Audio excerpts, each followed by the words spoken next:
ಒಬ್ಬ ಕವಿ ಆದವನು, ಒಬ್ಬ ಲೇಖಕ ಆದವನು ಹೇಗಿರ್ಬೇಕು ಅನ್ನೋದನ್ನ ಬಹುಶಃ ನಾವೆಲ್ಲರೂ ಕುವೆಂಪುವಿಂದ ಕಲಿಬೇಕು ಅನ್ಸುತ್ತೆ.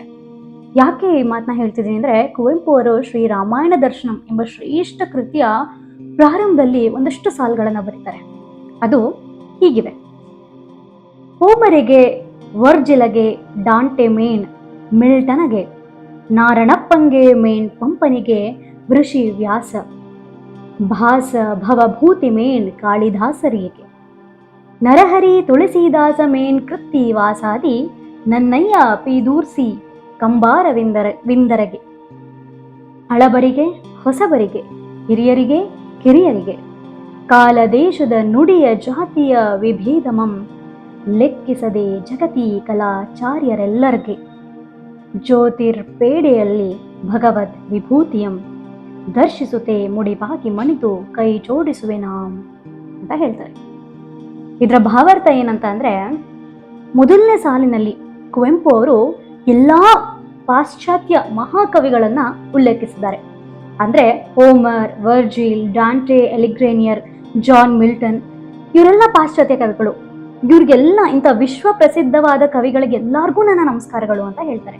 ಇನ್ನು ಎರಡನೇ ಸಾಲಲ್ಲಿ ನಮ್ಮ ಭಾರತ ಹಾಗೂ ಕನ್ನಡ ಮಹಾಕವಿಗಳಾದ ನಾರಣಪ್ಪ ಅಂದ್ರೆ ಗದುಗಿನ ನಾರಣಪ್ಪ, ಕುಮಾರವ್ಯಾಸ, ಆದಿಕವಿ ಪಂಪ, ವ್ಯಾಸ, ಇವರಿಗೆಲ್ಲರಿಗೂ ಕೂಡ ನನ್ನ ವಂದನೆ ಅಂತ ಹೇಳ್ತಾರೆ. ಹಾಗೆ ಇನ್ನು ಮೂರನೇ ಸಾಲಲ್ಲಿ ಅವ್ರು ಹೇಳ್ತಾರೆ, ಸಂಸ್ಕೃತದ ಮಹಾನ್ ಕವಿಗಳಾದ ಭಾಸ, ಭವಭೂತಿ, ಕಾಳಿದಾಸ, ಇವರೆಲ್ಲರಿಗೂ ಕೂಡ ನನ್ನ ವಂದನೆಗಳು ಅಂತ ಹೇಳ್ತಾರೆ. ಹಾಗೆ ಭಾರತದ ವಿವಿಧ ಭಾಷೆಗಳ ಕವಿಯಾದ, ನೋಡಿ ಬೇರೆ ಭಾಷೆ ಕವಿಗಳನ್ನು ಕೂಡ ಅವ್ರು ನೆನಪಿಸ್ಕೊಂಡು ಹೇಳ್ತಾರೆ, ನರಹರಿ ತೀರ್ಥ ತುಳಸೀದಾಸ ಕೃತ್ತಿ ಭಾಸ ಓಜಹ, ಇವರೆಲ್ಲರಿಗೂ ನನ್ನ ನಮಸ್ಕಾರಗಳು ಅಂತ ಹೇಳ್ತಾರೆ. ಅದಾದ್ಮೇಲೆ ಅವ್ರು ಹೇಳ್ತಾರೆ, ವಿಭಿನ್ನ ದೇಶ ಭಾಷೆಗಳ ಕವಿಗಳಾದ ನಾಣಯ್ಯ, ನನ್ನಯ್ಯ, ಫೆಡ್ರೋಸಿ, ಕಂಬಾರ್, ಇವರಿಗೆ ನನ್ನ ನಮಸ್ಕಾರಗಳು ಅಂತ ಹೇಳ್ತಾರೆ.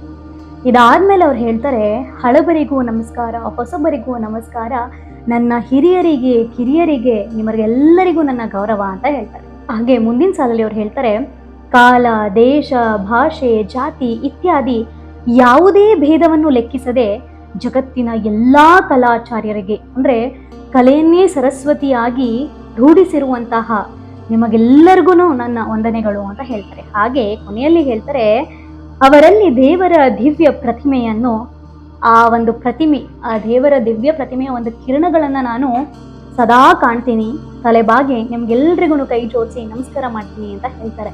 ಕುವೆಂಪು ಅವರು ಎಷ್ಟೆಲ್ಲ ಬರೆದ್ರೂ ಕೂಡ ಎಷ್ಟು ವಿನಮ್ರತೆಯಿಂದ ಪ್ರತಿಯೊಬ್ಬರನ್ನು ಕೂಡ ಪ್ರಾರ್ಥನೆ ಮಾಡ್ಕೋತಿದ್ದಾರೆ. ತಮ್ಮ ಒಂದು ದಿವ್ಯ ಗ್ರಂಥವನ್ನ ಬರಿಬೇಕಾದ್ರೆ ಇಡೀ ಭೂಮಂಡಲದ ಕವಿಗಳನ್ನೇ ನೆನಪಿಸ್ಕೋತಾರೆ. ಬಹುಶಃ ಅದು ಒಬ್ಬ ಕವಿಗೆ ಅಥವಾ ಒಬ್ಬ ಲೇಖಕನಿಗೆ ಇರಬೇಕು. ಒಂದು ಬರೆದ ಕೂಡಲೇ ನಾವೇನೋ ಸಾಧನೆ ಮಾಡಿದ್ವಿ ಅಂತ ಅಲ್ಲ, ಸಾಧಿಸೋಕ್ಕೆ ಸಿಕ್ಕಾಬಟ್ಟೆ ಇದೆ ಈ ಪ್ರಪಂಚದಲ್ಲಿ. ಹಾಗೆ ಒಬ್ಬ ಓದುಗನು ಕೂಡ ಸಿಕ್ಕಾಬಟ್ಟೆ ಓದಕ್ಕಿರತ್ತೆ, ಆ್ಯಂಡ್ ಒಬ್ಬ ಬರಹಗಾರನು ಕೂಡ ಸಿಕ್ಕಾಬಟ್ಟೆ ಬರೆಯೋಕ್ಕಿರತ್ತೆ. ನಾವೇನೋ ಓದಿದ್ವಿ, ನಾವೇನೋ ಬರೆದ್ವಿ ಅಂದ್ಕೊಳ್ಳೆ ದೊಡ್ಡವರಾಗಿಲ್ಲ, ಆಗೋದೂ ಇಲ್ಲ. ಪ್ರತಿದಿನ ನಾವು ವಿನಮ್ರತೆಯಿಂದ ಬದುಕೋದನ್ನ ಕಲಿಯೋಣ.